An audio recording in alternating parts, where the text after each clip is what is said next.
Hai, saya Marta Herman. Hari ini saya masih mau bahas mengenai Capture One Pro 12.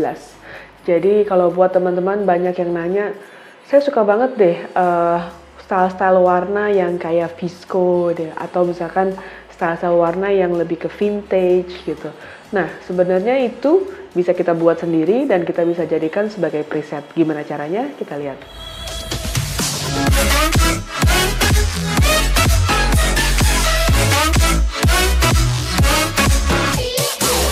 Nah, kalau misalkan teman-teman suka banget foto landscape atau misalnya foto model, nah kita itu sebenarnya bisa melakukan color grading.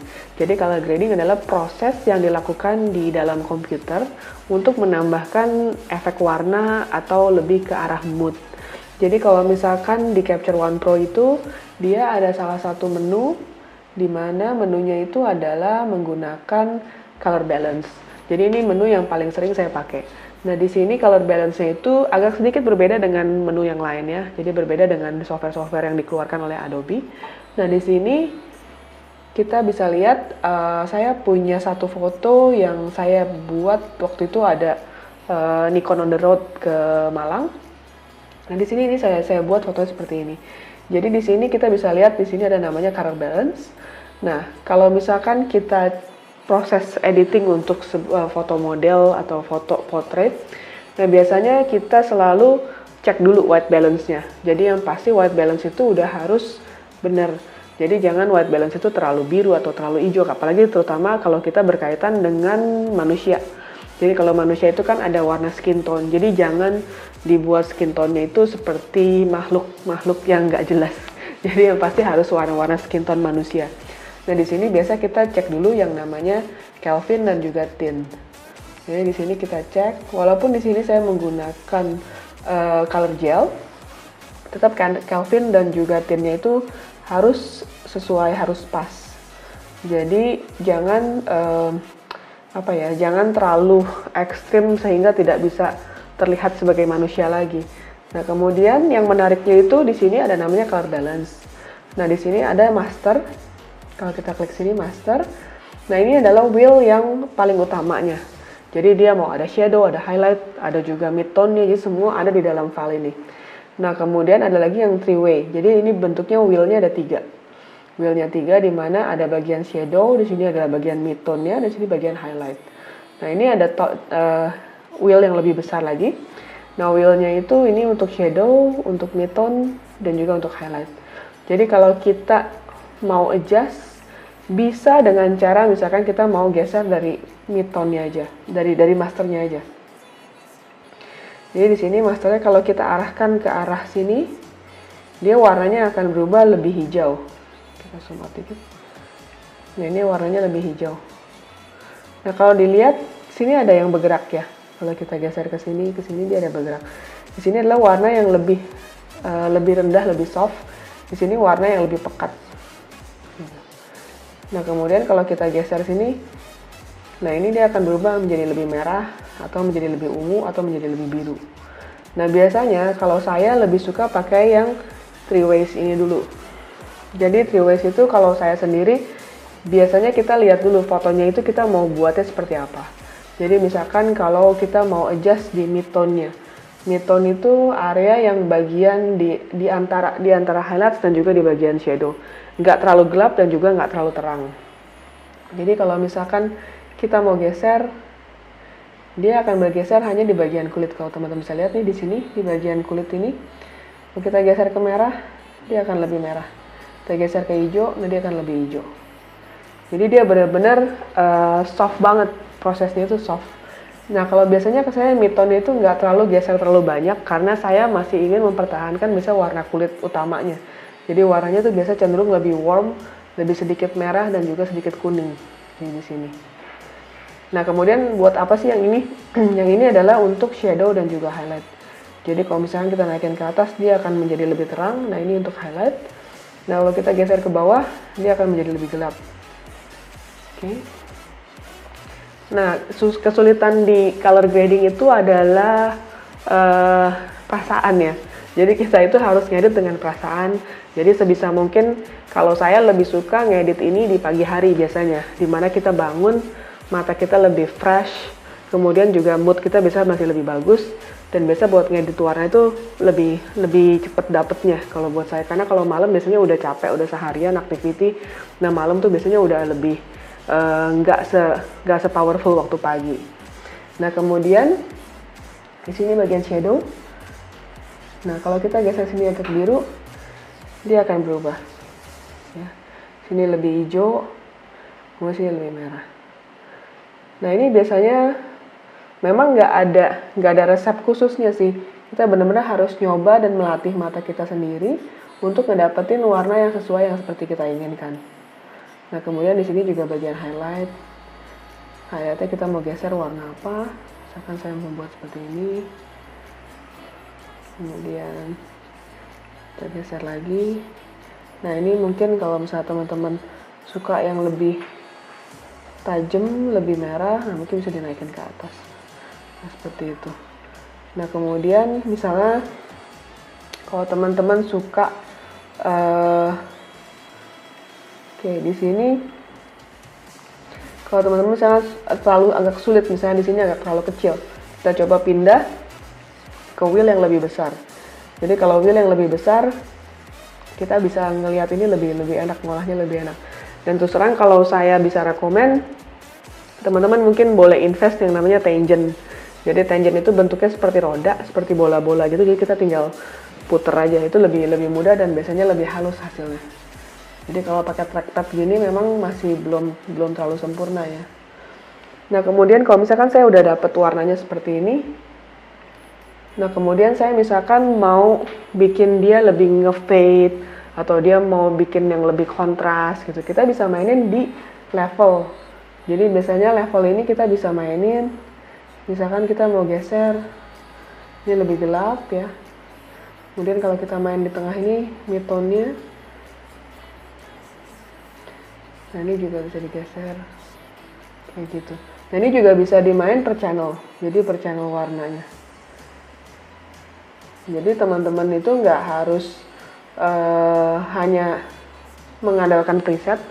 Jadi coba kita melatih mata kita dan membuat preset yang lebih original, yang lebih otentik, yang hasil karya kita sendiri. Nah di sini juga ada bisa pakai curve.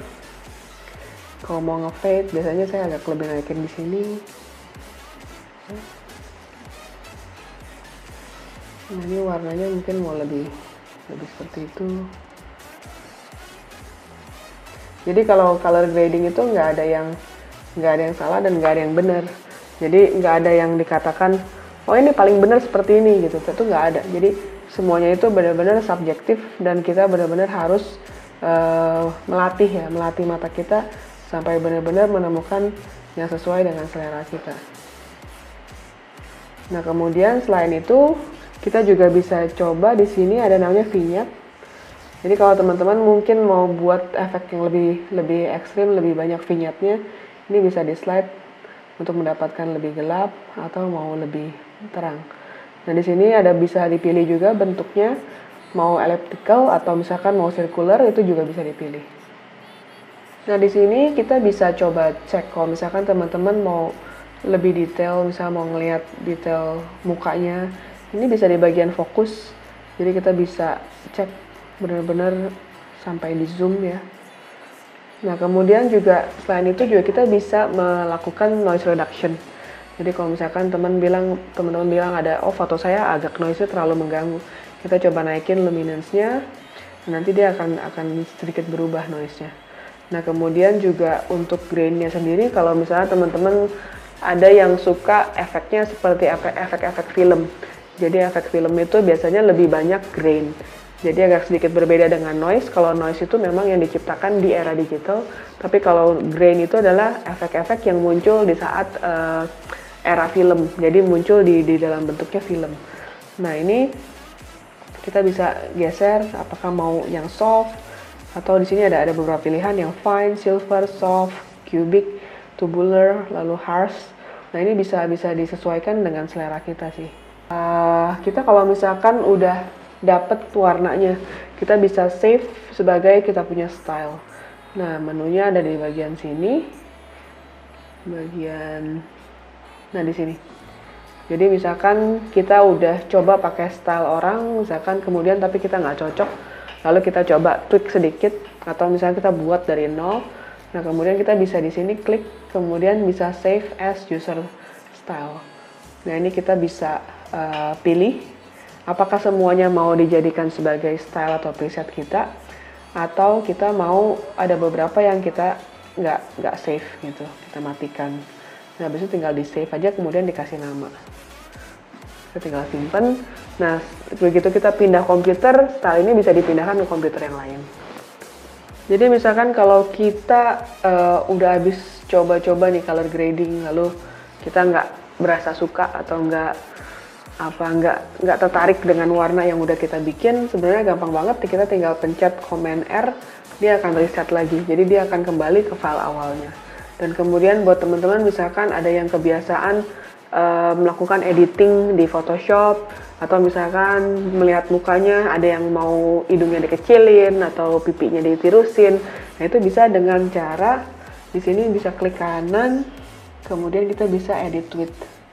Jadi kita tinggal pilih edit with dengan Photoshop misalnya, lalu kemudian kita pilih formatnya apakah mau JPEG, TIFF atau PSD. Nah kemudian kita coba edit variance.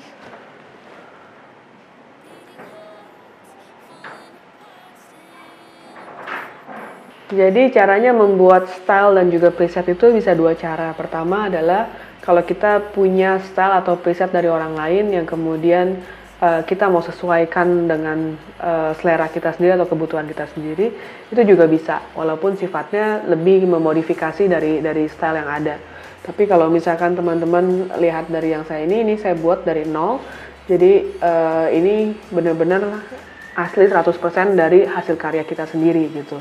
Nah ini kalau misalkan teman-teman katakan nggak punya waktu untuk melakukan adjustment untuk warna-warna grading ini, teman-teman bisa beli sih. Jadi ada package-nya, ada paketnya dari Capture One Pro. Itu mereka jual beberapa style yang memang sifatnya berbeda-beda ya jenisnya. Jadi ada yang sinematik, ada yang bentuknya film, atau yang suka black and white gitu. Nah dia ada jual paket-paketnya, jadi lihat aja ke websitenya. Jadi kalau misalnya kita udah melakukan adjustment atau color grading, nah kemudian ini kan karena saya buat benar-benar dari nol, nggak ambil dari style orang, jadi kita di sini nggak ada keterangan apa-apa. Kemudian kita tinggal klik kanan aja sih, klik kanan kemudian save as user style. Kemudian saya save di sini, kemudian saya katakan saya tulis MS01. Nah kemudian nanti dia akan muncul. Nah di sini. Jadi ini ada beberapa color grading yang udah saya simpen gitu. Dan dia bisa pakainya itu bisa ditumpuk. Jadi misalkan saya pakai satu file yang ini, kemudian saya mau pakai lagi yang ini. Jadi bisa kita tumpuk. Nah di sini akan muncul yang pertama, yang kedua gitu ya.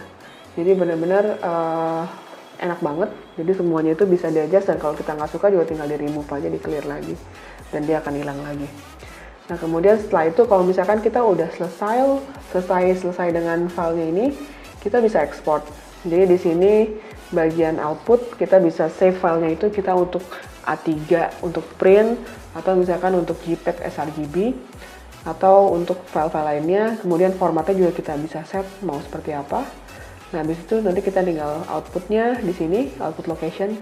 Jadi kita benar-benar bisa langsung pilih mau outputnya di mana dan langsung diekspor ke sana. Nah, tips yang kali ini mengenai color grading dengan menggunakan Capture One Pro sudah selesai. Jadi buat teman-teman yang ingin komentar atau ingin memberikan inputan yang berikutnya itu silahkan komen di bawah. Dan juga jangan lupa like, comment, share, dan juga subscribe. Thank you for watching.